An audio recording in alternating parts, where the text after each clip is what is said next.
तो student, today we are going to discuss the remaining part of your COPD.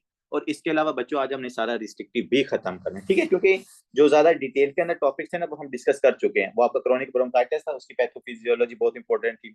उसके बाद emphysema था, उसके बाद हमारा एस्थमा था, और लास्ट पे ये ब्रोंकिएक्टेसिस है। छोटा सा टॉपिक है, इसमें जो इंपॉर्टेंट टर्म्स होंगी मैं आपको बता दूंगा। इसके बाद फिर हम स्टार्ट करेंगे रिस्ट्रिक्टिव लंग डिजीज, ठीक है।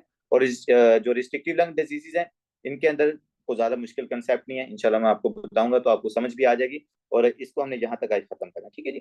चलें जी, स्टार्ट करते हैं। छोटे छोटे टॉपिक चलिए इनको हम वाइंड अप करते हैं।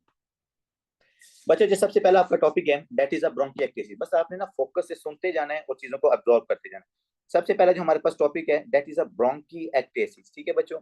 ब्रोंकिएक्टेसिस क्या है? ऑब्स्ट्रक्टिव लंग डिजीज है। अब इसके अंदर भी वो सारा क्राइटेरिया जो पीएफटी का या जो स्पायरोमेट्री का है ना, वो हमारा ऑब्स्ट्रक्टिव लंग डिजीज वाला ही फॉलो होगा। जिसके अंदर हमने क्या कहा था कि सर जो FeV1, क्या सर, FeV1 बटा FVC, जो इसकी रेशियो हमारे पास क्या होगी, वो 80% से कम आएगी, ठीक है। जब वो 80% से कम आए तो उसको हम ऑब्स्ट्रक्टिव लंग डिजीज के अंदर कंसीडर करते होते हैं। बच्चों मैं आपको एक चीज यहाँ पर बताना चाहता हूँ कि ये जो ब्रोंकिएक्टेसिस है ना, इसके वर्ड की ब्रेकडाउन करके आप इस डिजीज को याद रखना है।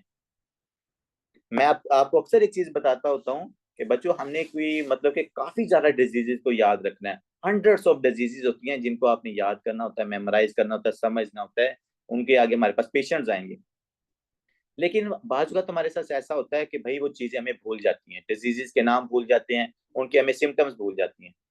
तो इसके लिए मैं आपको जो सबसे इजी ट्रिक होता है ना वो ये है कि आपने जो डिजीज का नेम है ना उसको ब्रेक डाउन करना है। हमेशा ये चीज याद रखिएगा, यकीन माने मुझे ये चीज अभी तक बहुत ज्यादा हेल्पफुल है।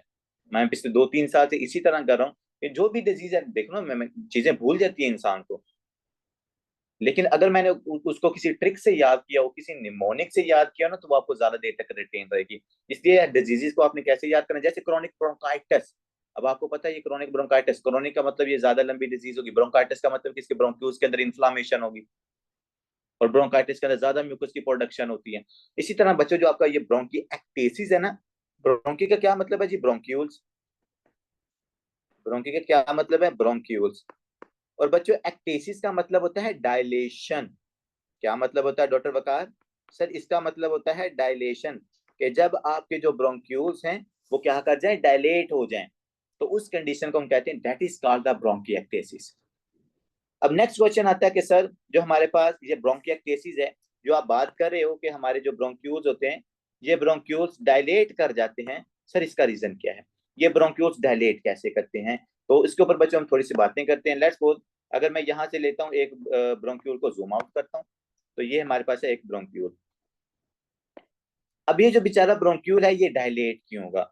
बच्चों ब्रोंक्यूल्स डायलेट उस टाइम पे होगा जब इसके अंदर क्रॉनिक इन्फ्लामेशन होगी, जब इसके अंदर सपोर्टम यहाँ पर आके ऑब्स्ट्रक्ट हो जाएगा, और जो इसकी वॉल को वीक कर देगा, उसके बाद क्या होती है, इसकी डायलिटेशन होती है। बात को जरा समझिएगा, मैं ना इसको सिर्फ एक पैथोफिजियोलॉजी इसके साथ लेके जा रहा हूँ, that is a cystic fibrosis disease.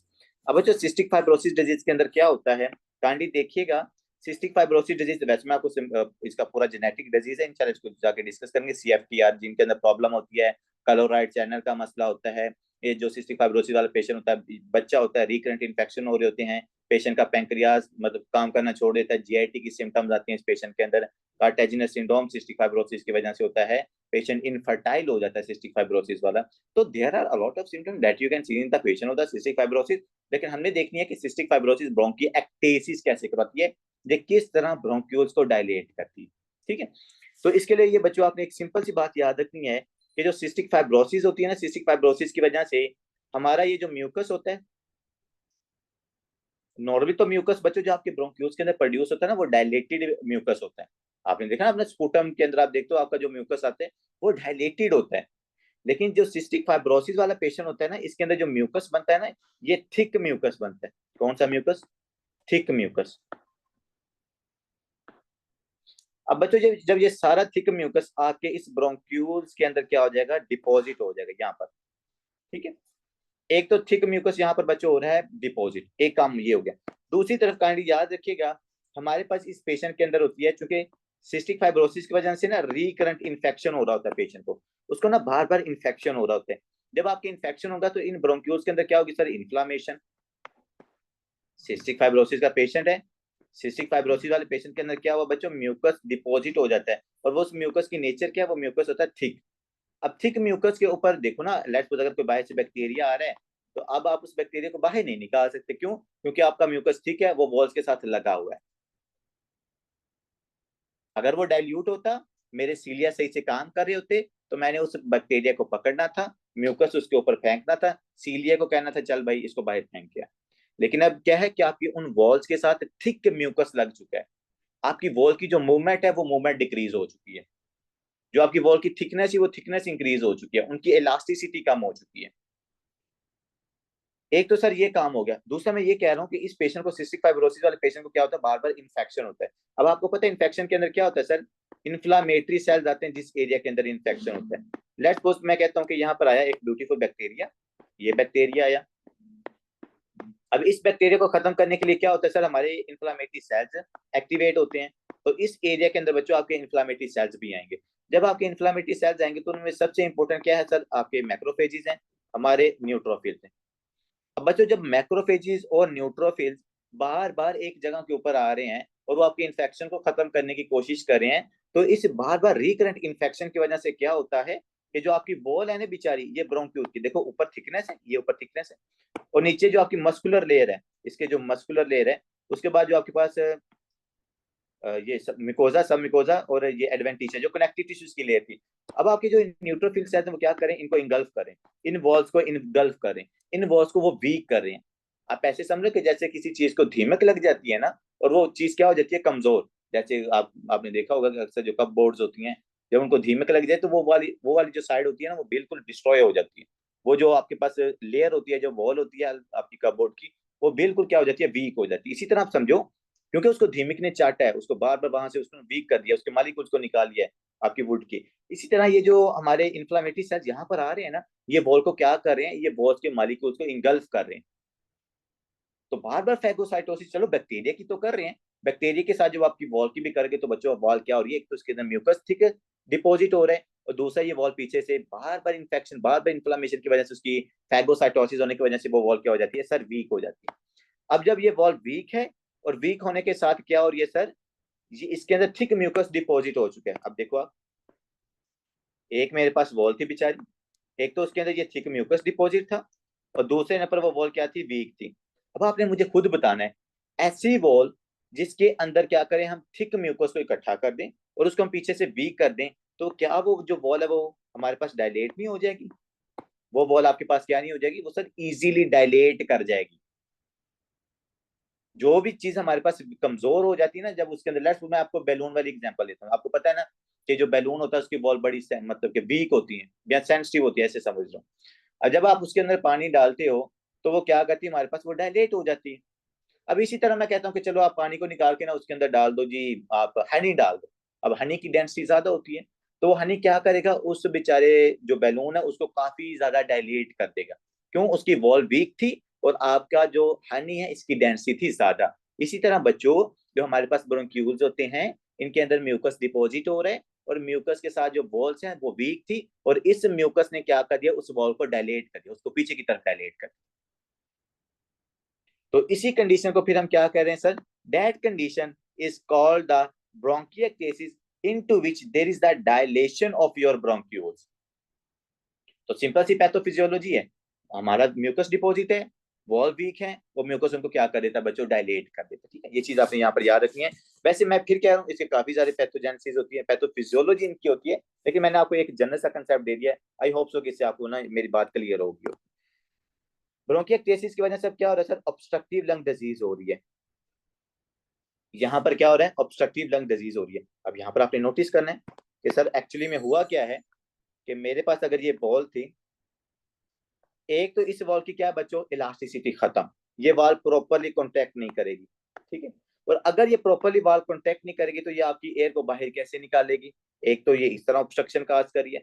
दूसरे नंबर जो मैंने आपको बताया था ना, क्या कि इसकी वॉल्स के अंदर हो जाता है बच्चों म्यूकस डिपॉजिट, और वो जो म्यूकस है वो भी क्या करता है बच्चों, यहाँ पर ऑब्स्ट्रक्शन काज करवाता है आपके ब्रोंक्यूल्स के अंदर। तो दो चीजें आपने याद रखनी है कि सर, एक तो जो इसकी ब्रोंक्यूल्स की पावर थी, power to contact and exhale the air, यहाँ पर जब हमारे पास ब्रोंक्यूल्स कॉन्टैक्ट करते हैं ना, फिर आपकी एयर को बाहर निकालते हैं आपके रिस्पायरेटरी ट्रैक से। तो अगर वो कॉन्ट्रैक्ट ना करें और दूसरे नंबर उनकी वॉल्स के अंदर म्यूकस डिपॉजिट हो जाए, तो बच्चों क्या होगी, ना एयर को आप पुश कर रहे हो और दूसरे नंबर आप एयर को क्या कर रहे हो, ऑब्स्ट्रक्शन भी प्रोवाइड कर रहे हो म्यूकस को डिपॉजिट करके। इस वजह से फिर इस पेशेंट के अंदर क्या होता है, ऑब्स्ट्रक्शन टू द एयर। जैसे ने एम्फीसीमा के अंदर देखा था ना, कि एम्फीसीमा वाले पेशेंट के अंदर क्या होता है कि जो उसके एलोविलाई होते हैं वो डायलेट हो जाते हैं, उनका जो दरमियान वाला सेप्टा होता है ना, प्राइमरी सेकेंडरी सेप्टेशन जो होती है आपके एलोविलाई के दरमियान में, वो सेप्टेशन खत्म हो जाती है, तो आपका जो एलोविलाई होता है वो डायलेट कर जाता है। जब वो डायलेट है तो भाई कॉन्टैक्ट नहीं करेगा तो एयर को कैसे एक्सेल करेगा बच्चों। इसी तरह ये जो आपके ब्रोंक्यूल्स हैं, रिस्पायरेटरी, आपके टर्मिनल ब्रोंक्यूल्स, उसके बाद आपके bronchi, large bronchi, small bronchi, segmental bronchi, इन सब के अंदर क्या है, ये सेम चीज हो रही है। ठीक है, जिसकी वजह से यहाँ पर ये ऑब्स्ट्रक्शन प्रोवाइड करते हैं एयर को। ठीक है, most commonly associated with the cystic fibrosis. बच्चों एमसीक्यू उठा लो एनआरई वालों, कि जो हमारे ब्रोंकिएक्टेसिस है, ब्रोंकिएक्टेसिस वाले पेशेंट के अंदर जो इसकी सबसे इंपॉर्टेंट एसोसिएशन है, जो मैंने नीचे बताई भी जाकर, वो है सिस्टिक फाइब्रोसिस। इंशाल्लाह मैं आपको सिस्टिक फाइब्रोसिस डिजीज पढ़ाऊंगा, आपको सारी जिंदगी वो डिजीज नहीं भूलेगी, क्योंकि वो एक मल्टी सिस्टेमिक डिजीज है। उसके अंदर जो मल्टीपल सिस्टम्स है ना आपके, वो अफेक्टेड हो रहे होते हैं। तो उनमें से एक जब आपका रिस्पायरेटरी सिस्टम अफेक्ट होगा तो पेशेंट के अंदर आपको ब्रोंकिएक्टेसिस नजर आएगी। ठीक है, अगर इन्होंने यहाँ पर ये देखें, अगर आप एच डायग्राम को देखो ना, तो बच्चों ये देखो, आपके ब्रोंकाई वीक हो चुके हैं बेचारे, और ये क्या कर चुके हैं, ये डायलेट हो चुके हैं।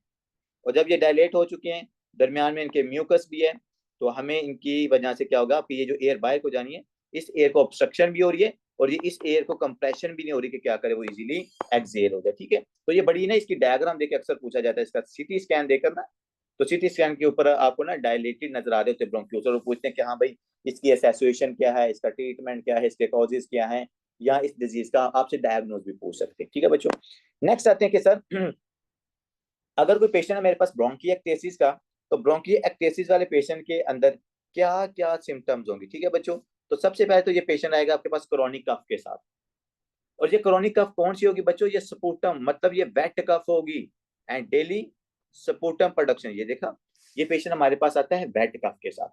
और वेट कफ क्यों हो रही है, you know very well sir, wet cough इसलिए हो रही है क्योंकि स्पूटम की प्रोडक्शन वहां पर बहुत ज्यादा हो रही है, उसके सारे ब्रोंक्यूल्स के अंदर ही स्पूटम डिपॉजिट हुआ पड़ा है। तो उसको चाहे मैं फोर्सफुली क्या करता हूँ, फोर्स लगा के ब्रोंक्यूल्स के उसको वहां से उखाड़ के म्यूकोस को करता हूँ, बाहर निकालता हूँ। इस वजह से पेशेंट के जो हमारे पास स्पूटम है ना, उसके अंदर आपको मतलब कि जो कफ है उसके अंदर आपको स्पूटम मिलता है, that is called the wet cough. ठीक है, वेट कफ मैं इसी तरह ना आपको डिफरेंशियल डायग्नोस बनाने की कोशिश करता हूँ। जैसे कि लेट्स मैंने आपको कल भी बताया था कि अगर ड्राई कफ का पेशेंट आपके पास आता है तो क्या हो सकता है, मिलिग्नेंसी हो सकती है, ट्यूबरकुलोसिस हो सकती है, इंटरस्टिशियल पल्मोनी फाइब्रोसिस हो सकती है, वो कंडीशन के साथ है। अगर कोई पेशेंट हमारे पास आता है वेट कफ के साथ, लेट्स सपोज उसको रिकरेंट निमोनिया हो सकता है, उस पेशेंट के अंदर क्रॉनिक ब्रोंकाइटिस हो सकता है, उस पेशेंट के अंदर ब्रोंकिएक्टेसिस हो सकता है।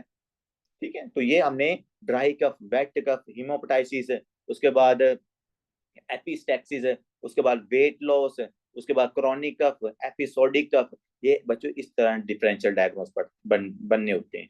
और आपने इंशाल्लाह ऐसे ही बनाने, यकीन माने बड़ा मजा आएगा जब आप इस तरह आपके पास पेशेंट आएगा ना, हाँ जी कितने, अब हम हिस्ट्री में पूछते हैं ना कि जी आपको कितनी देर से ये कफ हो रही है, अगर वो आपको कहते हैं जी डॉक्टर साहब मुझे 6 महीने से ये मतलब ड्राई कफ आ रही है, खुश्क खांसी जिसको हम कहते हैं ना, कि डॉक्टर साहब मुझे 6 महीने से खुश्क खांसी आ रही है, हाँ जी इसके साथ क्या है डॉक्टर साहब, मेरा वेट भी लॉस हो रहा है, हाँ जी इसके साथ और क्या प्रॉब्लम है जी, और ये है कि जी मुझे कभी कभी रात को स्वेटिंग भी होती है। तो पेशेंट किसकी तरफ जा रहा है, ट्यूबरक्लोसिस की तरफ जा रहा है, या वो पेशेंट अगर उसकी एज 50-60 से ज्यादा है तो वो मेलिग्नेंसी की तरफ जा रहा है। तो आपने बच्चों इस तरह क्या करने हैं, एक्सक्लूड करनी है चीजें। फिर हम देखते हैं रिस्क फैक्टर, कि हाँ भी आपको 6 महीने से वाइट ड्राई कफ है, आप स्मोकिंग तो नहीं करते, वो कहेगा जी डॉक्टर साहब मैं स्मोकिंग करता हूँ, तो उसके अंदर मेलिग्नेंसी का रिस्क बढ़ गया। चलो जी उसका सिटी स्कैन एक्सरे कराओ, हमें वहां पर पता चल जाएगा कि इस पेशेंट के अंदर प्रॉब्लम क्या है। तो ये बच्चों चीजें आपने इस तरह डिफरेंशियल डायग्नोस, हमारा ये मेडिकल पढ़ने का मकसद क्या है भाई, हम डिजीज को अच्छे से समझ लें। हमारा तो ये तो नहीं कि हम मतलब कि ये लाइनें जहाँ पर पढ़ते रहे, हमने इनको समझना है, हम क्लिनिकली अप्लाई कैसे कर सकते हैं, हमने ये चीजें सोचनी है। तो जब ये पेशेंट हमारे पास क्रॉनिक प्रोडक्टिव कफ के साथ आएगा, और प्रोडक्टिव कफ जब आपके पास होती है तो पेशेंट की बॉडी के ऊपर क्या इफेक्ट आता है जी, बॉडी मैच के ऊपर क्या इफेक्ट आएगा इस पेशेंट को, जब भी आपको ये प्रोडक्टिव कफ होती है जी स्टूडेंट्स, एनीवन, लूज होगा बॉडी मास। क्या होगा, लूज होगा नेचर। जब आपको लॉस इन्फेक्शन, होगा ना, वेट लॉस होगा, बॉडी वेरी गुड मास। वेरी गुड बच्चों, वेट लॉस होगा उस पेशेंट के अंदर, और मैंने आपको क्योंकि वेट लॉस म्यूकस प्रोटीन से बना होता है।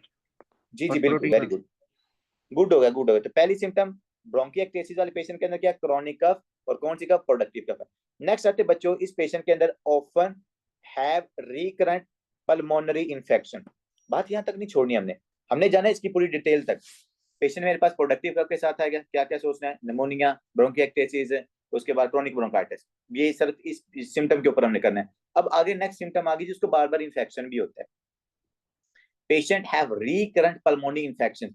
बच्चों जब भी रिकरेंट इन्फेक्शन होते हैं ना, तो आपने क्या क्या सोचना है। रिकरेंट इन्फेक्शन के अंदर सिस्टिक फाइब्रोसिस, काइंडली सोचिएगा, क्योंकि सिस्टिक फाइब्रोसिस की वजह से आपको बार बार इन्फेक्शन होता है। इसके अलावा कोई और रीजन हो सकती है जिसकी वजह से आपको रिकरेंट इन्फेक्शन हो सकते हैं। Anyone, any brilliant student. Sir AIDS में। एड्स के अंदर रिकरेंट इन्फेक्शन होते हैं, वेरी गुड, बिकॉज CD4 का नंबर कम होता है हमारे पास। इसके अलावा जी doctor Kiran, doctor Taiba, doctor Faiz, doctor sir pneumonia, Firaz, bronchogenic cyst में भी होती निमोनिया है।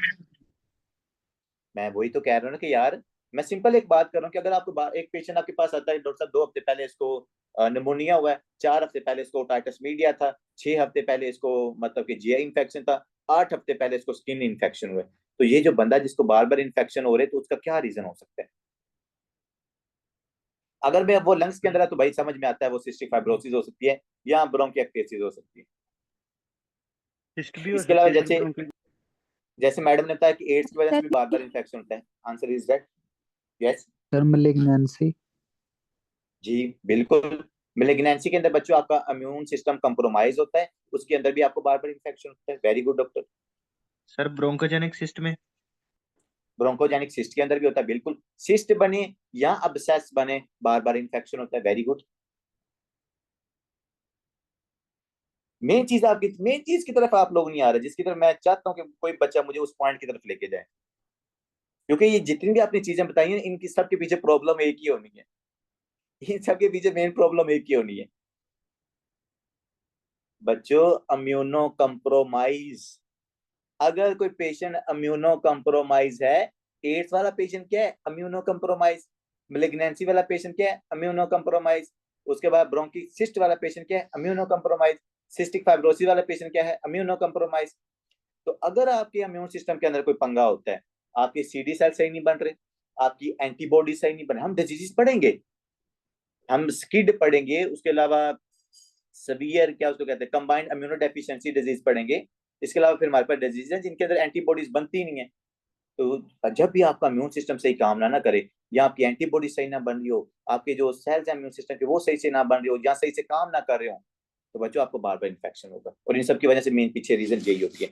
तो 2 चीजें हैं हमारे पास ब्रोंकिएक्टेसिस वाले पेशेंट के अंदर, क्या है सर, क्रोनिक प्रोडक्टिव कफ, और ये पेशेंट हमारे पास आता है बार बार इन्फेक्शन के साथ, ठीक है। Confirmed by imaging demonstrating airway dilation, तो वही बात कह रहा है कि भाई आपने इसकी इमेजिंग करनी है, इसका CT स्कैन करवानी है, ठीक है जी, चेस्ट CT स्कैन आपने करवाना है, यहाँ पर लिखना, अगर आपने लिखना है चेस्ट CT स्कैन करवाओगे तो आपको जो एयरवे है वो डायलेटेड मिलेगा, और जो ब्रोंकियल थिकनेस आपको मिलेगी, ठीक है बच्चों, मैं आपको बता चुका हूँ, आपका जो मतलब कि ब्रोंका है वो डायलेट भी हो जाएगा, और जो ब्रोंक्यूज है उनकी थिकनेस भी बढ़ जाएगी, जिनमें म्यूकस डिपॉजिट हुआ, थोड़ी देर पहले हमने ये बात डिस्कस की है। सर ये पेशेंट के अंदर जो PFT है इनके ऊपर क्या इफेक्ट पड़ेगा, तो PFT हमारे पास कौन से आएंगे, ऑब्स्ट्रक्टिव लंग डिजीज वाले PFT, और वो ऑब्स्ट्रक्टिव लंग डिजीज वाले PFT क्या है sir, FEV1 FVC, these are less than 80%, इनकी रेशियो हमारे पास less than 80% है, ठीक है। तो ये हमारे पास सर था ये भी लिख रहे हैं ब्रोंकिएक्टेसिस। इधर इमेजिंग में के चेस्ट एक्सरे करवाएंगे। जी क्या कहना है डॉक्टर साहब। मैंने कहा इधर लिख दे आप ना, इमेजिंग में चेस्ट एक्सरे करवाएंगे, क्योंकि बाद में वो नोट्स देख के लिखना होता है ना, तो फिर भूल ना जाए। डॉक्टर साहब इधर ही टेंशन ही कहीं नहीं, लिख देना। सर परेशान ही नहीं होना, सबसे पहले आपने इसका करवा लेना जी चेस्ट एक्सरे, चलो जी चेस्ट एक्सरे करवा लो ब्रोंकिएक्टेसिस वाला पेशेंट का। उसके बाद बच्चों हमने जो असल में चीज करानी है वो आपने इसका CT स्कैन करवाना है। CT स्कैन के ऊपर आपको बिल्कुल, अगर आप अपनी देखोगे ना फर्स्ट एड की बुक जो पुराने वाली है, बड़ी प्यारी वहां पर उन्होंने पिक्चर ड्रा की हुई थी कि CT स्कैन है और उसके जो ब्रोंक्यूल्स है वो आपको डायलेटेड नजर आ रहे होते हैं। तो अगर नहीं है तो मैं आपको पास ग्रुप में सेंड कर दूंगा। चेस्ट एक्सरे बच्चों CT स्कैन हम इसका करवाते होते हैं। आगे आते हैं कि सर इसकी पैथोफिजियोलॉजी क्या है, इन्होंने यहाँ पर पैथोफिजियोलॉजी इसकी क्या एक्सप्लेन किया, जो मैं आपको ऑलरेडी बता चुका हूँ काफी हद तक। Initial insult of the pulmonary infection combined with the obstruction and the impaired clearance, dysregulated host response, bronchial inflammation, and permanently dilated airway. अब देखो कितनी डिफिकल्ट इन्होंने वर्डिंग यहाँ पर यूज की है, और जो मैंने आपको बताया है ना, है सारा कुछ वही है।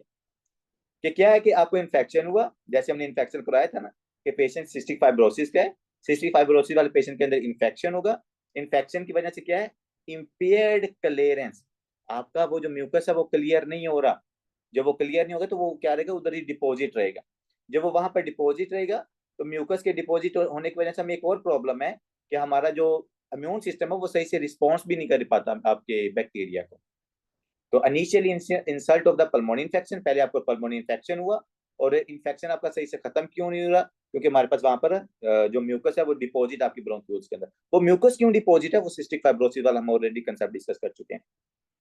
और जब आपका इम्यून सिस्टम डिसरेगुलेटेड होगा तो वहां पर इन्फ्लामेशन होगी, और ये जो इन्फ्लामेशन है, इन्फ्लामेशन ही तो आपके पास डायलेशन की है, उसने तो आपके जो मैक्रोफेजेस हैं, आपके जो न्यूट्रोफिल्स हैं, उन्होंने तो आपकी वॉल्स को वीक किया है, और ऊपर से म्यूकस डिपॉजिट है, उन्होंने उसको पकड़ के डायलेट कर दिया। ठीक है, तो वो सिंपल पैथोफिजियोलॉजी आपने वही याद रखनी है जो इन्होंने अपनी वर्डिंग के अंदर, थोड़ी सी डिफिकल्ट वर्डिंग थी उसके अंदर इन्होंने एक्सप्लेन किया था। नेक्स्ट आते बच्चों कॉज। अच्छा, कॉजेस की तरफ जाने से पहले ना, यहाँ पर आप एक सिम्टम ऐड करो यार। आपकी मेडिसिन के अंदर मैंने इनको डिस्कस करवाई थी, दैट इज अ हेमोपेटाइसिस। क्या ऐड करनी है आपके बच्चों यहाँ पर, इस पेशेंट के अंदर ना हेमोपेटाइसिस भी होती है, हेमोपेटाइसिस। अब हेमोपेटाइसिस क्या होता है, जो आपका स्पूटम होता है बच्चों, अगर उस स्पूटम के अंदर ब्लड हो, तो जो ब्रोंकिएक्टेसिस वाला पेशेंट है ना, इसके स्पूटम के अंदर ब्लड होता है, इसके स्पूटम के अंदर ब्लड आता है। इसलिए तो मैंने आपको बताया हुआ है, let's come towards the differential diagnose. अगर पेशेंट के अंदर आपको हेमोपेटाइसिस नजर आता है, उसके स्पूटम के अंदर अगर आपको ब्लड नजर आता है, इसका मतलब है यहाँ तो ब्रोंकिएक्टेसिस हो सकता है, या उस पेशेंट के अंदर मेलिग्नेंसी हो सकती है। इसके अलावा टीबी वाला पेशेंट होता है, उसमें भी वैसे लेट किस चीज के अंदर जाके हेमोप्टाइसिस हो जाती है। लेकिन जो ज्यादातर आपके क्वेश्चन के अंदर रिलेट किया जाता है ना, वो हेमोप्टाइसिस को मेलिग्नेंसी, कैंसर के साथ, और उसके अलावा ब्रोंकिएक्टेसिस के साथ रिलेट किया जाता है। मेडिसिन के अंदर मैंने पूरा डिस्कस भी करवाया था कि किस तरह जो ब्रोंकिएक्टेसिस वाला पेशेंट होता है ना, इसके अंदर हेमोपेटाइसिस होती है। वो अगर आपने यहाँ पर लिखना है तो आप सिंपली लिख लो, bronchiectasis cause the ulceration of the bronchioles, और उस अल्सरेशन की वजह से फिर क्या होती है बच्चों, आपके पास हेमोप्टाइसिस होती है। ठीक है, जो ब्लड आपके रेड ब्लड सेल्स होते हैं वो वहां पर लीक आउट करके ब्रोंक्यूल्स में आ जाते हैं, फिर ब्रोंक्यूल्स में आपके स्पूटम के अंदर आ जाते हैं। तो bronchiectasis cause the ulceration of the bronchioles, and this ulceration cause the bleeding, and this bleeding cause the haemoptysis. तो ये डिफरेंशियल डायग्नोसिस आपका एक और होता है, जिसकी बेस के ऊपर ना आपको आइडिया हो जाता है कि हाँ यार, इस पेशेंट का ये डिजीज हो सकती है। अब देखो बच्चों, जब आप इंशाल्लाह इंटरनेशनल एग्जाम्स दोगे ना, तब जाके आपको पता चलेगा कि हाँ भाई, उस्ताद ने वाकई ये चीजें इस तरह पढ़ाई हुई थी। कि अगर ड्राई, जैसे मैं आपको चेस्ट पेन का, मैं आपको एक पूरी इंशाल्लाह, जैसे आपका वो चेस्ट एक्सरे की एक वीडियो बनी हुई है ना, इसी तरह आपकी चेस्ट पेन के ऊपर इतनी बड़ी वीडियो बन सकती है कि अगर पेशेंट चेस्ट पेन के साथ आएगा तो किस वजह से हो रही है, वो कोरोनरी प्रॉब्लम है, वो पेशेंट के अंदर मेडिएस्टोनाइटिस है, वो पेरिकार्डाइटिस है, पल्मोनरी एम्बोलिज्म है, एसोफिगाइटिस है, एसोफिजियल रप्चर है, उसके अलावा निमोमेडिएस्टोनाइटिस है, whatever the reason that can lead towards the chest pain. तो इंशाल्लाह मैं आपको सारी डिफरेंशियल डायग्नोस करना सिखाऊंगा। अच्छा, ये नहीं तो ये निकाल दो, ये प्रेजेंट नहीं है तो ये निकाल दो। तो मेन चीज बच्चों आपने ये सीखनी, जिस दिन आपका डिफरेंशियल डायग्नोस अच्छा हो गया, इंशाल्लाह समझो कि उस दिन आप अच्छे डॉक्टर बनने की तरफ शुरू हो जाएगा आपका सफर। आते हैं जी, इसके कॉजेज क्या हैं sir, what conditions can lead towards the bronchiectasis. बच्चों इसके 4 से 5 कॉजेज हैं, तो इन सब के पीछे जो पैथोफिजियोलॉजी है वो ऑलमोस्ट मैंने आपको बता चुका हूँ। मोस्ट इटियोलॉजी, सबसे पहले है जी एयरवे ऑब्स्ट्रक्शन, कि अगर आपके पास एयरवे के अंदर ऑब्स्ट्रक्शन हो जाए, वो एयरवे ऑब्स्ट्रक्शन क्या, फॉरन बॉडी एस्पायरेशन, या हमारे पास क्या है जी मैस। एक मेरे पास पेशेंट है, उस पेशेंट के लंग्स के अंदर क्या है जी, ट्यूमर बन गया उसका। अब बच्चों ये ट्यूमर क्या कर रहे हैं, ये ट्यूमर ऑब्स्ट्रक्शन प्रोवाइड कर रहा है यहाँ पे नीचे। ये जो मेरे पास यहाँ पर मैस बन गया है, ये मैस आपके ब्रोंक्यूल्स को कंप्रेस कर रहे हैं। जब मेरे जो ब्रोंक्यूल्स को कंप्रेस करेगा तो क्या मैं यहाँ से स्पूटम को बाहर निकालूंगा, क्या मैं यहाँ से म्यूकस को बाहर निकाल सकता हूँ, नहीं। तो वही आपका म्यूकस जो है ना, वो यहाँ पे डिपॉजिट होना शुरू हो जाएगा। जब वो यहाँ पर डिपॉजिट होगा, it can lead towards the infection, और जब इन्फेक्शन होगा, वही बात, आपके ब्रोंक्यूल्स वीक होंगे, डायलेट होंगे, पेशेंट के अंदर ब्रोंकिएक्टेसिस हो जाती है। इसलिए मैंने, शायद आपको याद है, मैंने ऊपर मेडिसिन के अंदर मैंने आपको एक लाइन लिखवाई हुई है, ब्रोंकिएक्टेसिस की वजह से रिकरेंट इन्फेक्शन होता है, और इन्फेक्शन की वजह से आपको ब्रोंकिएक्टेसिस होती है। ओह माय गॉड सर, आपने क्या ही बता दिया, क्या मैंने बच्चों यहाँ पर बताया है, काइंडली लिख लीजिए। ब्रोंकिएक्टेसिस की वजह से, ब्रोंकिएक्टेसिस की वजह से आपको इन्फेक्शन हो सकता है, और इन्फेक्शन की वजह से आपको ब्रोंकिएक्टेसिस हो सकती है। ये दोनों एक दूसरे के क्रॉसबाउंड है। देखो ना, अगर आपके पास यहाँ पर डायलेशन हो गया है, ये आपका ब्रोंक्यूल डायलेट है, तो डायलेशन की वजह से क्या है, ना तो यहाँ से एयर प्रॉपरली बाहर जा रही है, ना यहाँ पर क्या है कि जो आपके पास कोई डस्ट पार्टिकल आ रहा है या हमारे पास जो बैक्टीरिया आ रहा है, आप उसको भी बाहर नहीं निकाल रहे, आपका सीलिया डिस्ट्रॉय है, तो वो बैक्टीरिया क्या करेगा, इधर आपको इन्फेक्शन काज कर देगा। तो ब्रोंकियोएक्टिस की वजह से क्या हो गया बच्चों, आपको इन्फेक्शन हो गया। अब हम देखो किसी बंदे को है इन्फेक्शन, अब इन्फेक्शन की वजह से क्या होती है, इन्फ्लामेशन, तो आपके ये ब्रोंक्यूल्स के अंदर इन्फ्लामेशन होगी। तो जब ब्रोंक्यूल्स के अंदर इन्फ्लामेशन होगी तो बच्चा आपको पता है इन्फ्लामेशन की वजह से वॉल्स वीक होंगी, और जब आपकी वॉल्स वीक होंगी तो पेशेंट के अंदर ब्रोंकिएक्टेसिस हो जाता है। ठीक है, तो ये बात मैं शायद ऊपर आपको लिखवाना भूल गया था। तो ये मेडिसिन के अंदर बहुत ज्यादा आपको हेल्प करती है कि ब्रोंकिएक्टेसिस की वजह से इन्फेक्शन हो सकता है, और अगर आपको इन्फेक्शन है तो भैया आपको ब्रोंकिएक्टेसिस हो सकता है। अगर एक पेशेंट, जैसे हम डॉक्टर सदका की एग्जांपल ले लेते हैं, उन्होंने कहा सर एड्स, अब बच्चों एड्स वाले पेशेंट के अंदर ना बार बार क्या होता है जी, उनको निमोनिया होता है, उनको उनको निमोनिया बहुत कॉमनली होता है। अब आप मुझे कोई बता सकता है कौन से बैक्टीरिया की वजह से जो हमारे पास पेशेंट HIV के या एड्स के होते हैं उनको बार बार निमोनिया होता है, कौन से बग्स की वजह से? जी डॉक्टर सर सदका। स्ट्रेप्टोकोकस। स्ट्रेप्टोकोकस से मैडम बाहर भी आ जाए, उसके अलावा भी बहुत दुनिया सॉरी। स्टेफाइलो। है। स्टेफाइलो, वही स्टेफाइलो बात होगी हाँ। ना, टांग इधर से पकड़ लो इधर से पकड़ लो, स्टेप्टो स्टेफाइलो दोनों वो एक बात होगी। जी क्या कह रहे हैं आप?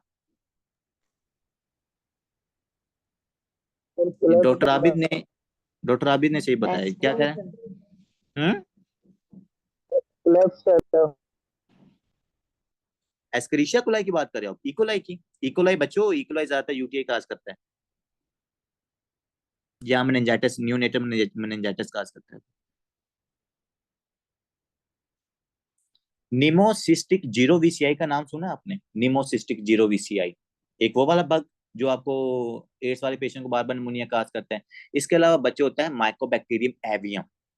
माइकोबैक्टीरियम एवियम जब आपका CD 200 से गिर जाता है, तो माइकोबैक्टीरियम एवियम की वजह से आपको रिस्क फैक्टर इंक्रीज हो जाता है। और माइकोबैक्टीरियम फिर हम क्या करते हैं उस पेशेंट के अंदर, उसको हम एजिथ्रोमाइसिन के ऊपर डाल देते हैं।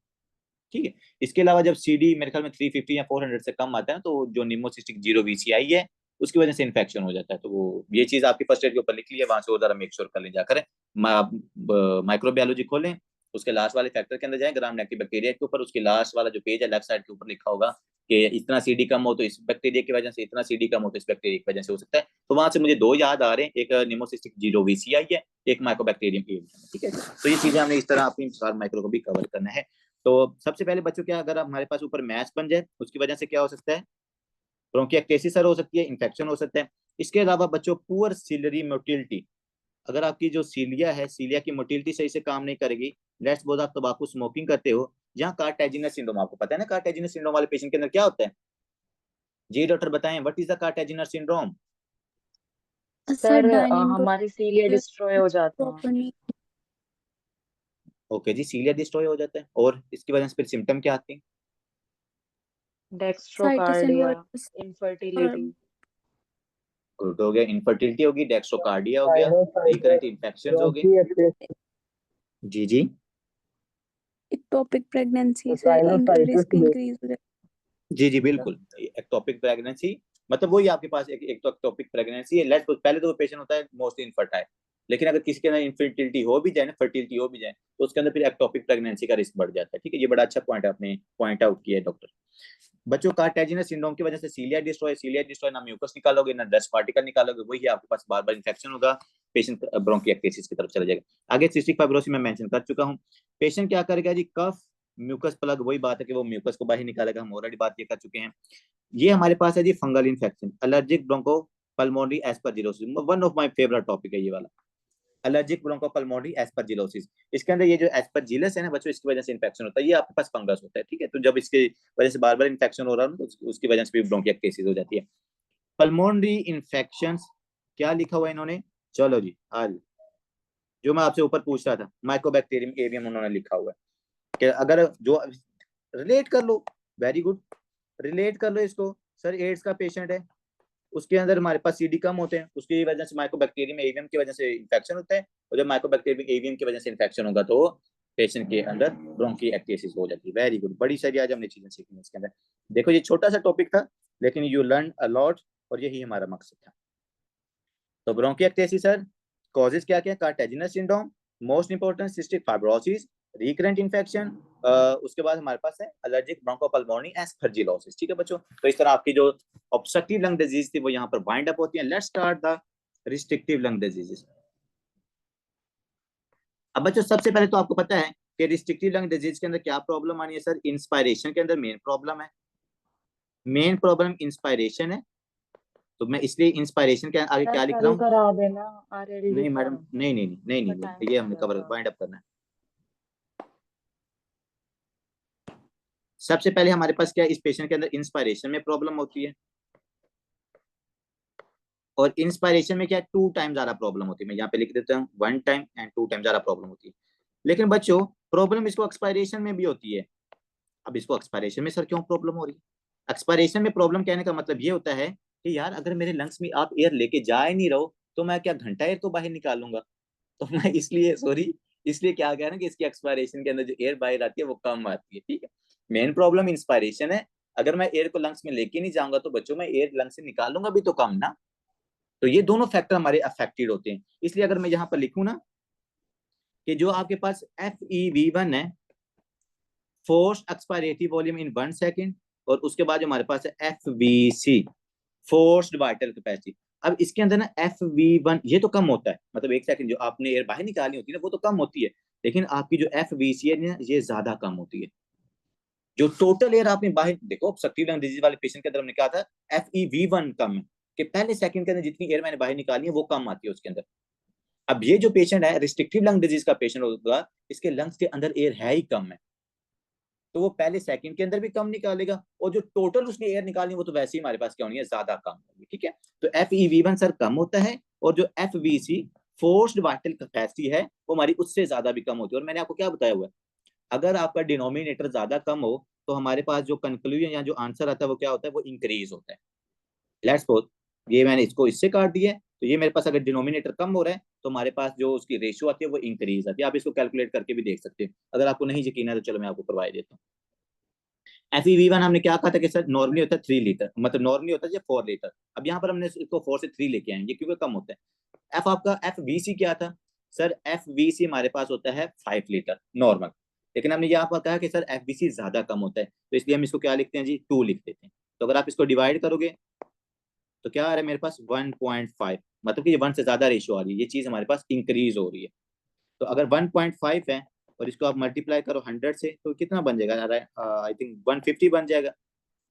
तो भाईजान इस पेशेंट के अंदर आप देख लो 80% से ज्यादा इसकी रेशियो आ रही है। तो मैंने इसलिए आपको सिंपल वो ऊपर वाला जो रूल था ना उससे बता दिया था कि इसमें ना 80% से आपको ज्यादा ही मिलती है क्या, FEV1 और FVC।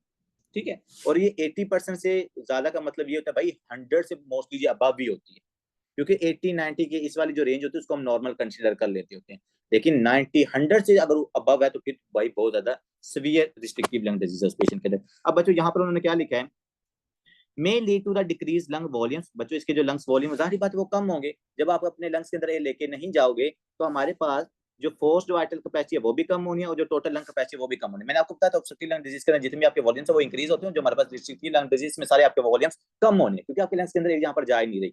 आगे आते हैं कि सर जो हमारे पास PFTs हैं, ये PFT यहाँ तो नॉर्मल है और यहाँ ये हमारे पास क्या आते हैं, इंक्रीज है। मैं वही आपको बात कर रहा हूँ ना कि यहाँ ये हमारे पास 80-90 आते हैं जो नॉर्मल रेंज है, और यहाँ फिर हमारे पास ये इंक्रीज आते होते हैं। ठीक है, तो ये चीज आपने यहाँ पर याद रखनी है। पेशेंट हमारे पास किन सिम्टम के साथ बच्चों प्रेजेंट करता है, patient presents with the symptom of the shortness of breath and the shallow breathing. ठीक है, शैलो ब्रीथिंग का क्या मतलब होता है, अगर आपने किसी बंदे ने डीके का पेशेंट देखा हो ना तो डीके वाले पेशेंट के अंदर भी शैलो ब्रीथिंग होती है। शैलो ब्रीथिंग कहते हैं नॉट मतलब क्या इस तरह, ये मतलब शैलो ब्रीथिंग कहती है, आप इसको short and the shallow deep breathing इसको कहा जाता है। आगे आते हैं कि सर जो रिस्ट्रिक्टिव लंग डिजीजेज हैं, रिस्ट्रिक्टिव लंग डिजीज की कितनी टाइप्स होती हैं, तो काइंडली हमने इसको डिवाइड करना है 2 टाइप्स के अंदर। एक हमारे पास होती है मैकेनिकल फेलियर और दूसरा हमारे पास होता है पैरेन्काइमल फेलियर। एक कौन सा सर, अल्टर्ड रिस्पायरेटरी मैकेनिक्स। अब रिस्पायरेटरी मैकेनिक्स अब मतलब पता क्या है, जो हमारे ये मतलब लंग्स आपके कॉन्ट्रैक्ट और रिलैक्स कर रहे हैं ना, और इनको जो पीछे से न्यूरॉन क्या कर रही है आके कंट्रोल कर रही है, तो ये कॉन्ट्रैक्शन और रिलैक्सेशन की जो कंट्रोलिंग मैकेनिज्म है ना इसको आपके मैकेनिक्स कहते हैं।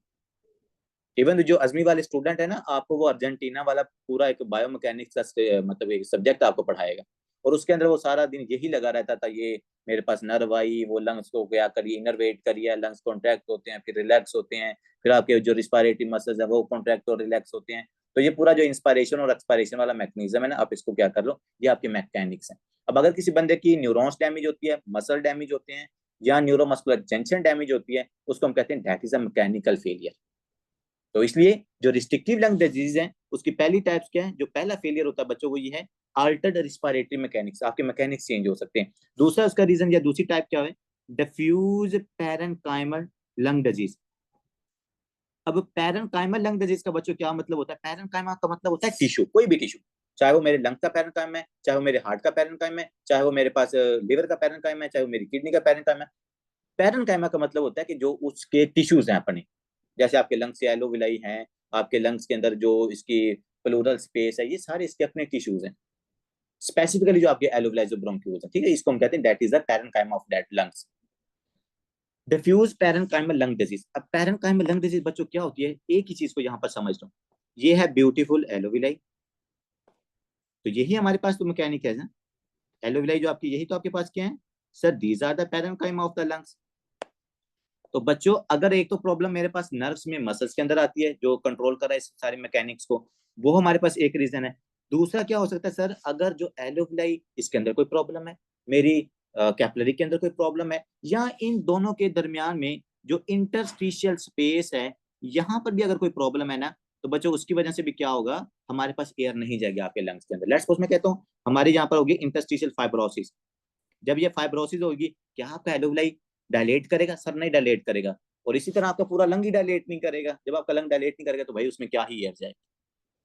तो इसलिए इसको हम कहते हैं that is a parenchymal lung disease. हम जितनी भी डिजीज पढ़ेंगे आप सबके अंदर देखोगे, कहीं पर यहाँ पर आपके ग्रैनुलोमा के डिपॉजिट हो रहे हैं, कहीं पर यहाँ पर कोयला के डिपॉजिट हो रहे हैं, कहीं पर यहाँ पर आके सिलिकॉन डिपॉजिट हो रहे हैं, कहीं पर यहाँ पर आके ब्लड डिपॉजिट हो रहे हैं, कहीं पर यहाँ पर आके एडिमा हो रहे हैं, कहीं पर यहाँ पर आके प्रोटीन हो रही है। तो जितनी भी पैरेनकाइमल लंग डिजीजेज होती है बच्चों, उनके अंदर प्रॉब्लम मेन यही है, यहाँ एलोविलाई में वो चीज डिपॉजिट होगी, आपके पास एयर जाएगी नहीं।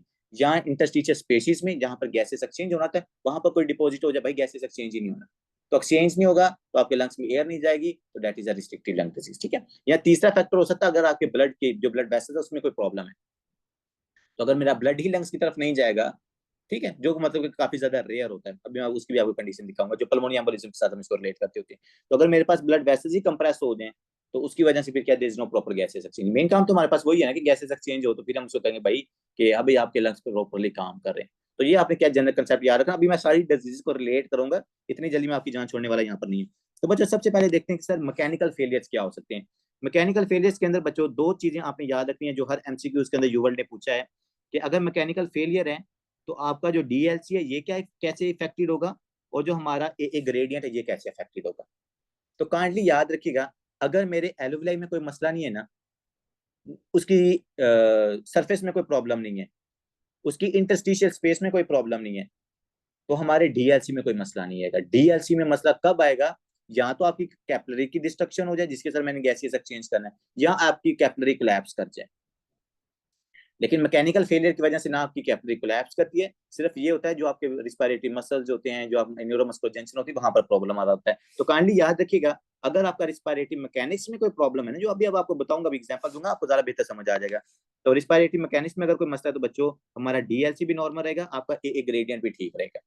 अब देखो, ये ना एलोविलाई में कोई मसला है, ना आपके पास ब्लड सर्कुलेशन में कोई मसला है, ना इंटरस्टिशियल स्पेसिस के इस डिजीज के अंदर मसला होता है, तो हमारा ए ग्रेडियंट तो इफेक्ट ही नहीं होगा। ए ग्रेडियंट क्या कहते हैं सर, ए हम कहते हैं कैपिटल ए, हमने कहा था कि एलोविलाई के अंदर जो ऑक्सीजन का पार्शियल प्रेशर होता है, और जो स्मॉल ए इसका मतलब होता है जो हमारे पास ब्लड के अंदर ऑक्सीजन की अमाउंट प्रेजेंट होती है।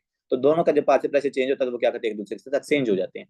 जो मैंने आपको पीछे फिजियोलॉजी के अंदर डिस्कस भी करवाया था, इसका पूरा फार्मूला भी मैंने आपको बताया था कि आपने क्या करना है, 4 डिवाइडेड बाई 8 एडेड बाई, मतलब कि आपने 4 उसके अंदर ऐड कर लेना था। वो एक रेडियन को फार्म करने का फार्मूला भी हमने लिखाया था। मैकेनिक्स के अंदर अफेक्टेड नहीं होगा। अफेक्टेड कहां पर होगा, देखो बच्चों, ये मेरे पास कैपिटल ए, ये आपका स्मॉल ए। अगर आप यहाँ पर इंटरस्टिशियल स्पेसिस में कोई चीज इकट्ठी हो जाएगी, अब यहाँ पर गैसेस एक्सचेंज नहीं होगा, यहाँ पर ए ग्रेडियंट अफेक्ट होगा, लेकिन ऊपर अफेक्ट नहीं होगा जब हमारे पास सब कुछ ठीक होगा। मैकेनिक्स के अंदर बच्चों ये आपका ये सारा कुछ ठीक होता है, कैपिलरी भी ठीक है, हमारी एलोविलाई भी ठीक होती है। मैकेनिक्स का आपको मसला बताता हूँ। रिस्पायरेटरी मसल वीकनेस, बच्चों अगर आपके रिस्पायरेटरी मसल्स वीक हो जाए, किस वजह से सर वीक हो जाए रिस्पायरेटरी मसल? आपको पोलियो की वजह से, मस्थेनिया ग्रेविस की वजह से, गुलियन बेरी सिंड्रोम की वजह से, या अमाइलोट्रोफिक लेटरल स्क्लेरोसिस की वजह से, ठीक है, जिसको हम ALS कहते हैं, that is a neurological condition. सबका हमने स्पाइनल कॉर्ड के अंदर पढ़ा था ना, ये अमाइलोट्रोफिक लेटरल स्क्लेरोसिस, जिसके अंदर मैंने कहा था कि जो लेटरल पार्ट होता है आपकी स्पाइनल कॉर्ड का, वो अफेक्ट होता है ज्यादातर। और ये पेशेंट हमारे पास क्या आता है, इसकी जो डिस्टल एक्सट्रीमिटीज हैं वो वीक हो जाती हैं, इसके रिस्पायरेटरी मसल्स वीक हो जाते हैं, इसके अलावा जो GI के अंदर मोटिलिटी होती है वो भी कम हो जाती है, because that is controlled by the neurons that are derived from your spinal cord. तो बच्चों अगर आप देखो ना, तो जो जितनी मैंने आपको ये डिजीजेज लिखवाई है ना, चाहे वो पोलियो है, चाहे मस्थीनिया ग्रेविस है, चाहे गुलियन बेरी सिंड्रोम है, चाहे हमारे पास ALS है, इन तमाम के अंदर क्या होता है, आपकी न्यूरॉन्स या जो आपके मसल्स है ना वो डैमेज हो रहे होते हैं। तो अगर मेरी न्यूरॉन्स या मसल्स डैमेज होंगे, चलो मैं आपको यहाँ पर ना बना के दिखा देता हूँ। Here is your beautiful lungs, ठीक है जी। अब लंग्स के इर्द गिर्द क्या है सर, यहाँ पर आपके ब्लड सर्कुलेशन हम ड्रा कर लेते हैं, ये सारी ब्लड सर्कुलेशन, ठीक है। और बात ब्लड सर्कुलेशन तक खत्म नहीं होती, हमारे यहाँ पर होते हैं बच्चों रिस्पायरेटरी मसल। याद आया, हमने पढ़ा था कि इंस्पायरेशन और एक्सपायरेशन क्या कैसे होती है। इवन दो आपकी फर्स्ट ईयर ने वो टॉपिक मिस किया हुआ था, लेकिन मैंने आपको एक्स्ट्रा करवाया था वो वाला टॉपिक, क्योंकि मुझे पता था पैथो के अंदर जाके हमने यहाँ पर ये सारी चीजें बच्चों डिस्कस करनी है, ताकि आपको फिर वो अच्छे से समझ आ जाए। Respiratory muscle, diaphragm, abdominal muscles, उसके बाद आपके रिस्पायरेटरी मसल जो ऊपर नेक वाले मसल्स भी इन्वॉल्व होते हैं डीप इंस्पायरेशन और एक्सपायरेशन के अंदर। तो बच्चों ये जो मैं साइडों की तरफ ड्रा कर रहा हूँ ना, ये हैं आपके मसल्स, इनको मैं कहता हूँ these are the respiratory muscles, these are the respiratory muscles. अब भाई जितने भी मसल्स होते हैं क्या करती हैं, उनको ब्यूटीफुल न्यूरॉन्स कंट्रोल करती हैं। तो ये मेरे पास ब्यूटीफुल न्यूरॉन्स आ रही हैं, ठीक है। और ये न्यूरॉन्स क्या करती हैं भाई, एसिटाइलकोलिन को रिलीज करती है, और वो एसिटाइलकोलिन प्री सिनेप्टिक लेफ्ट होती है, उसके ऊपर पोस्ट सिनेप्टिक लेफ्ट होती है मसल्स के ऊपर। जब आपकी न्यूरॉन्स एसिटाइलकोलिन को रिलीज करती है, वो मसल को जाके इनर्वेट करता है, मसल आपका कॉन्ट्रैक्ट या रिलैक्स हो जाता है, ठीक है। अब ये न्यूरॉन्स कहाँ से आ रही हैं सर? न्यूरॉन आ रही है मेरे पास स्पाइनल कॉर्ड से, ठीक है। तो यहाँ पर हम ड्रा कर लेते हैं, लेट्स सपोज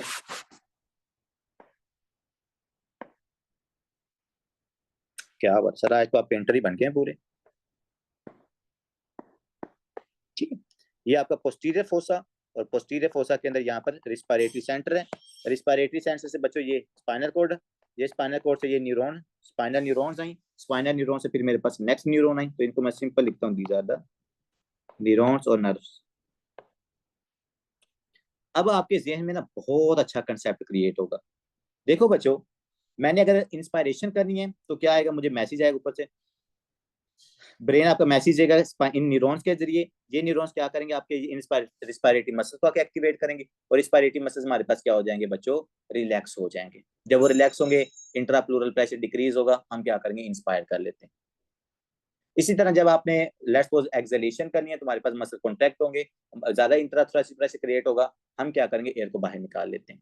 तो ये पूरा मैकेनिज्म आपकी बॉडी के अंदर क्या है, नॉर्मली चल रहा होता है। अब देखिएगा, अगर किसी पेशेंट के अंदर ये मसल सही काम नहीं कर रहे, मसल सही काम नहीं कर रही, ठीक है, लेट्स सपोज कोई भी हमारे पास प्रॉब्लम हो सकती है, मसल की डायरेक्टली वीकनेस होगी, तो क्या हमारे पास अब एयर को आप इंस्पायर कर सकते हो लंग्स के अंदर? सर नहीं कर सकते।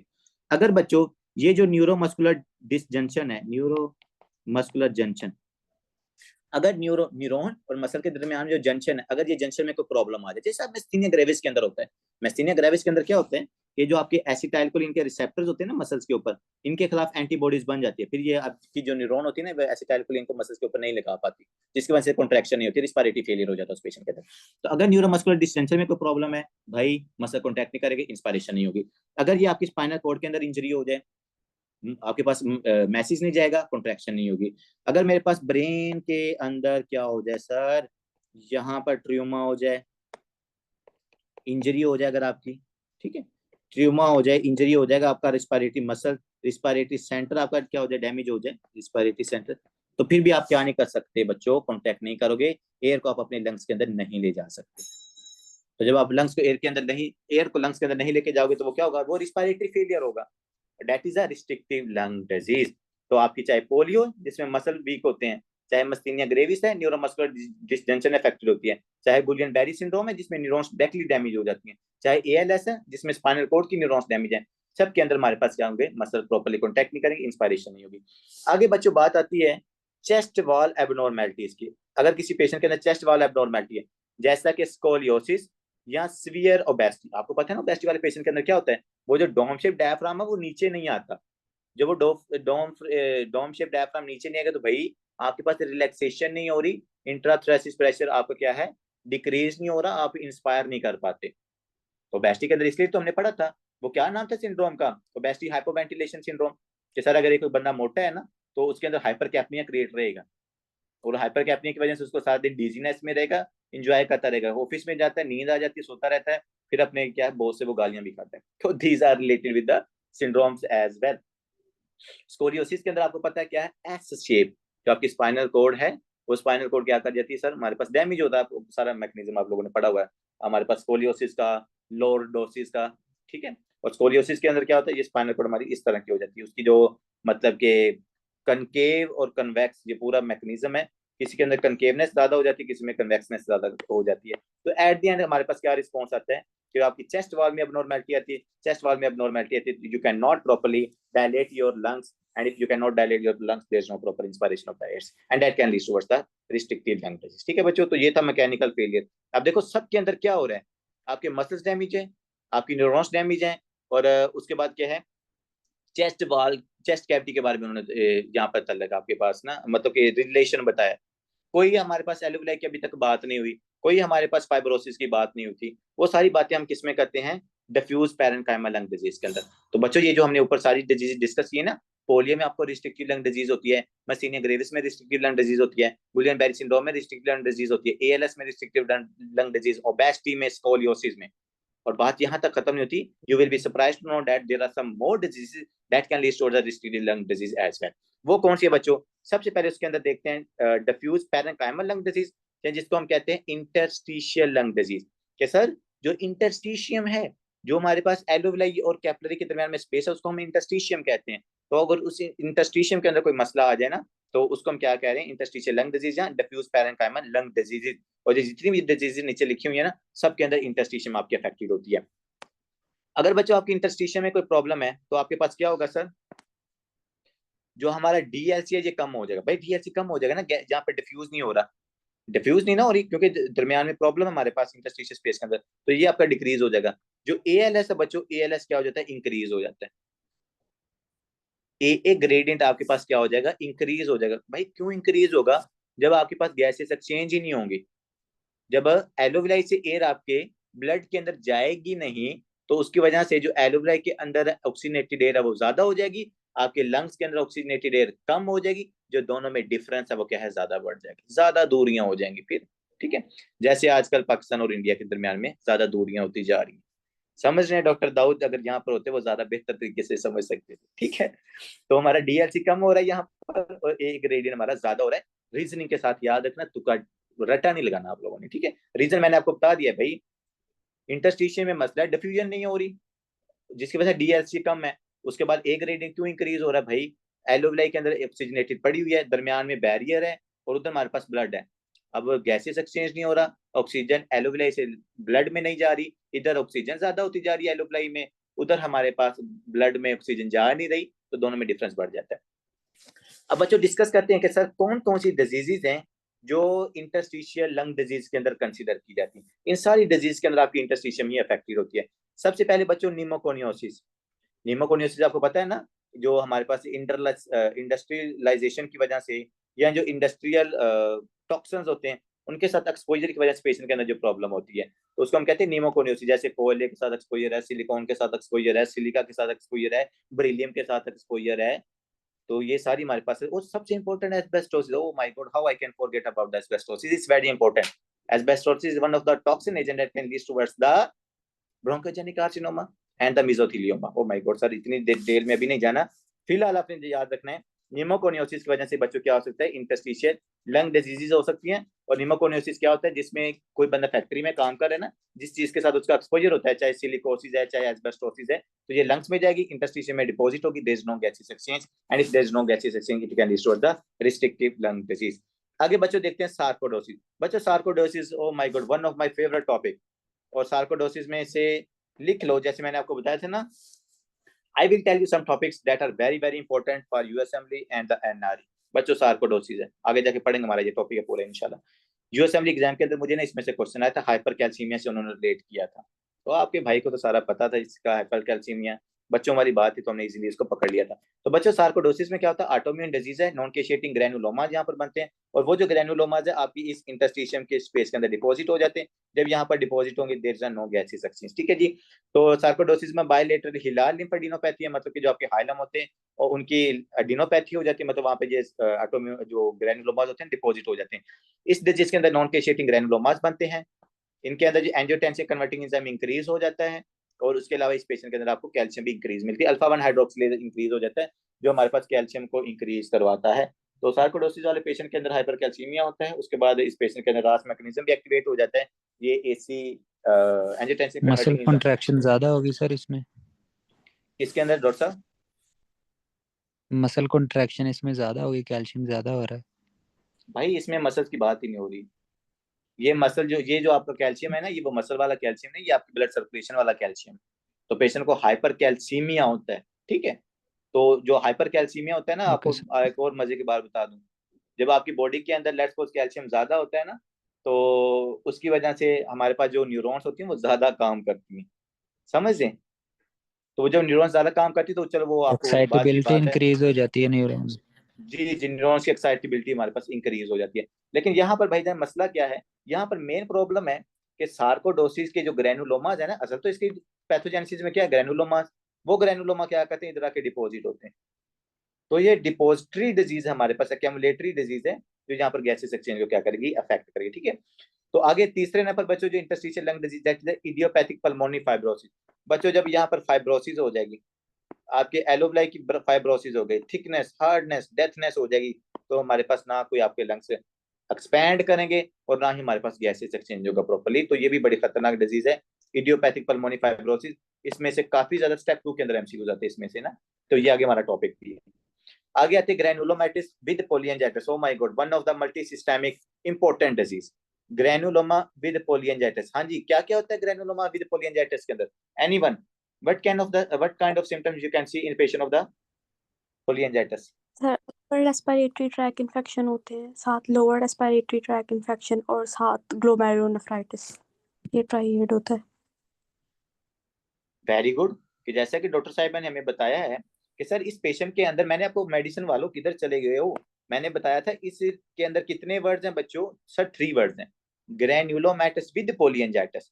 इसमें 3 वर्ड्स हैं, तो इसका ट्राइएड हमारे पास बनता होता है ऐसा। ट्राइएड के अंदर क्या होता है, साइनोसाइटिस, जिसको डॉक्टर साहिबा ने अपर रिस्पायरेटरी इन्फेक्शन कंसीडर करवाया, तो साइनोसाइटिस होते हैं, लोअर रिस्पायरेटरी इन्फेक्शन होते हैं, और ग्लोमेरुलोनेफ्राइटिस होता है। मतलब किडनी इंजरी की सिम्टम भी आ रही होती हैं, हिमाचूरिया हो रहा होता है, किडनी पेन हो रही होती है, ऊपर से बार बार इन्फेक्शन हो रहा है, फ्लू वगैरह, और तीसरे नंबर पर निमोनिया भी हो रहा होता है इस पेशेंट के अंदर। तो असल में इसकी प्रॉब्लम होता है पोलियंजाइटिस। एंजाइटिस का मतलब होता है ब्लड वेसल, पोली का मतलब होता है मैनी, मतलब कि इसकी काफी सारे जो कैपिलरीज होती है ना, वो कैपिलरीज के अंदर ग्रैनुलोमास डिपॉजिट हो जाते हैं। जब आपकी आपकी बॉडी के अंदर मल्टीपल कैपिलरीज के अंदर ग्रैनुलोमास डिपॉजिट होंगे, तो जाहिर बात है मल्टी सिस्टेमिक डिजीज आएंगी। तो इसका ये आपने ट्राइएड याद रखना, ठीक है। इससे मिलती जुलती एक और डिजीज भी थी, ग्रैनुलोमाटिस विद पोलियंजाइटिस, और एक और है वो मेरे जहन से भी निकल गई। आगे बच्चों आते हैं एसिनोफिलिक ग्रैनुलोमास। ये भी बच्चों हमारे पास ऑटोइम्यून डिजीज है, और ऑटोइम्यून डिजीज नहीं, इसके अंदर ना हाइपर सेंसिटिविटी ज्यादा हो जाती है। तो हमारे जो एसिनोफिल सेल्स है ना, एसिनोफिल सेल्स, वो उनका नंबर बहुत ज्यादा इंक्रीज हो जाता है। कि उस पेशेंट की जो बॉडी है ना, उसके जो मतलब कि बोन मैरो, वहां से एसिनोफिल सेल्स की प्रोडक्शन बहुत ज्यादा होती है। जब वो एसिनोफिल सेल्स की प्रोडक्शन ज्यादा होती है, जाहिर बात है ये इन्फ्लामेटरी सेल्स हैं, जब ये इधर आके इंटरस्टिशियल स्पेस में इकट्ठे होंगे तो ये क्या करवाएंगे, एक तो ये पेशेंट को अंदर ना अक्सर हाइपर सेंसिटिविटी भी बहुत होती है इन पेशेंट्स के अंदर, एसिनोफिलिक ग्रैनुलोमा वाले पेशेंट के अंदर, और रिस्ट्रिक्टिव लंग डिजीज भी होती है, ठीक है। अब आते हैं बच्चों next, hyper sensitivity pneumonitis, O my God, that is very important यार। ये इनकी रिस्ट्रिक्टिव लंग डिजीज सारी मुझे बहुत अच्छी लगती है, क्योंकि इनकी पैथोफिजियोलॉजी बड़ी मजे की। इंशाल्लाह आगे जाके एक एक आपको डिस्कस कराऊंगा, आपको बड़ा मजा आएगा। अभी जैसे मैं इंजॉय करके आपको पढ़ा रहा हूँ ना, कि मुझे वो चीजें बार बार उनके पीछे वाली कहानी याद आती है, इंशाल्लाह आपको भी ऐसे मजा आएगा। हाइपर सेंसिटिविटी निमोनाइटिस, बच्चों हाइपर सेंसिटिविटी का क्या मतलब है कि जब बच्चों सेंसिटिविटी ज्यादा हो जाती है। निमोनाइटिस का क्या मतलब है कि जब आपके एलोब्लाई के अंदर इन्फ्लामेशन हो जाती है, ठीक है। तो सर हाइपर सेंसिटिविटी की वजह से, मतलब जैसे हमने एस्मा वाला पेशेंट कंसीडर किया था ना, कि उसकी जो सेंसिटिविटी होती है ना वो ज्यादा बढ़ जाती है, तो ब्रोंक्यूल ज्यादा सेंसिटिव रिस्पॉन्स शो करते हैं। इसी तरह ये हमारे पास होता है, ये किसान, इसके आपको मैं बताऊं ना कि ये कैसे सिनेरियो आता है।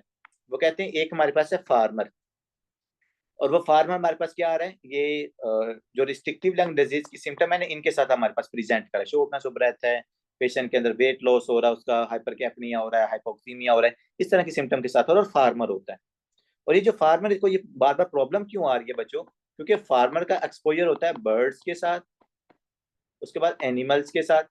और बच्चों जो बर्ड्स के और जो एनिमल्स के फीसिस होते हैं ना, ये जो फार्मर है वो उनको इनहेल कर रहा होता है, मतलब उनके पार्टिकल्स उसके लंग्स में जा रहे होते हैं। जब वो पार्टिकल्स उसके लंग्स में जाते हैं वो इलर्जन का काम करते हैं, और वो कहाँ पर जाके इफेक्ट करते हैं, एलोविलाई के अंदर, ब्रोंक्यूल्स के अंदर नहीं। ब्रोंक्यूल्स में करेंगे तो वो एस्मा लाइक सिम्टम होगी, वो आपके एलोविलाई तक जाते हैं, वो जड़ नीचे तक जाते हैं, वो जो डस्ट पार्टिकल्स होते हैं। मैं आगे जाके आपको डिस्कस भी करूंगा, ये साइज के ऊपर भी बातें मैटर करती हैं। डस्ट के साइज का, डस्ट के पार्टिकल का इतना साइज होगा तो भाई यहाँ तक इन्फेक्शन होगा, इतना होगा तो यहाँ तक जाएगा, इतना होगा तो यहाँ तक जाएगा। ठीक है, ये आगे जाके इंशाल्लाह निमोकोनियोसिस इसमें ये बात भी discuss. Methacholine challenge test differential diagnose बनाने में मदद करेगा? किसके अंदर? इसके अंदर आप बता रहे हैं ना कि इसमें अस्थमा नहीं होगा क्योंकि ये एल्वेलाई तक जाएगा एलर्जन, अगर नहीं नहीं ब्रोंक्यूल तक नहीं नहीं जाता डॉक्टर तो साहब, नहीं डॉक्टर साहब, नहीं। मेथाक्लिन आपको जहां तक मसल प्रेजेंट होते हैं ना उधर, एलोविलाई के अंदर स्मूथ मसल्स नहीं होते। Okay sir. ओके जी। हाइपर सेंसिटिविटी निमोनाइटिस बच्चों फार्मर होगा, बार बार बर्ड्स के फीसिस के साथ उसका एक्सपोजर हो रहा होगा, और उसकी वजह से क्या होगा, जैसे एक्सपोजर होगा तो उसको ये रिस्ट्रिक्टिव लंग डिजीज वाली सिम्टम आएंगी, शॉर्टनेस ऑफ ब्रेथ है, हाइपर सेंसिटिविटी हो जाएगी। और ये मेरे पास पेशेंट आया था, मतलब हमारी फैमिली में से बच्चा था, और मतलब उसको ये कबूतरों का बड़ा शौक था, बहुत सारे ना उसने रखे हुए थे, तो उसकी वजह से भाई उसको ये हाइपर सेंसिटिविटी निमोनाइटिस हुआ। वो पता क्या उसके साथ सीन होता था, मुझे याद है कि वो हर आधे एक घंटे के बाद क्या हो रहा है, शॉर्ट एपनिया की तरफ वो चला जाता था, मतलब बिल्कुल उसका सांस अटक जाता था। तो बाद में भाई उसका एक्सरे करवाया, उसके बाद मेरे ख्याल में ब्रोंकोस्कोपी इंड्यूस बायोप्सी करवाई थी, तब पता चला था कि भाई फीसिस पार्टिकल्स इसके एलोविलाई के अंदर डिपॉजिट है, जिसकी वजह से इस पेशेंट के अंदर ये प्रॉब्लम आ रही है। तो फिर उसके वो कबूतर वगैरह सारा खत्म किया, एक्सपोजर खत्म किया। अभी उसकी सिम्टम रिजॉल्व नहीं हुई लेकिन काफी हद तक बेहतर हो गई है।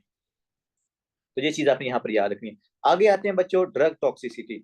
बच्चों ये जो ड्रग आपके सामने लिखी हुई है ना, काइंडली एमियोड्रोन और मेथोट्रेक्सोट को नाम भूलिएगा। ये मेथोट्रेक्सेट के अंदर एफसीपीएस पार्ट 1 के अंदर एमसीक्यूज आया हुआ है, ये जो आपके सामने लिखा हुआ है।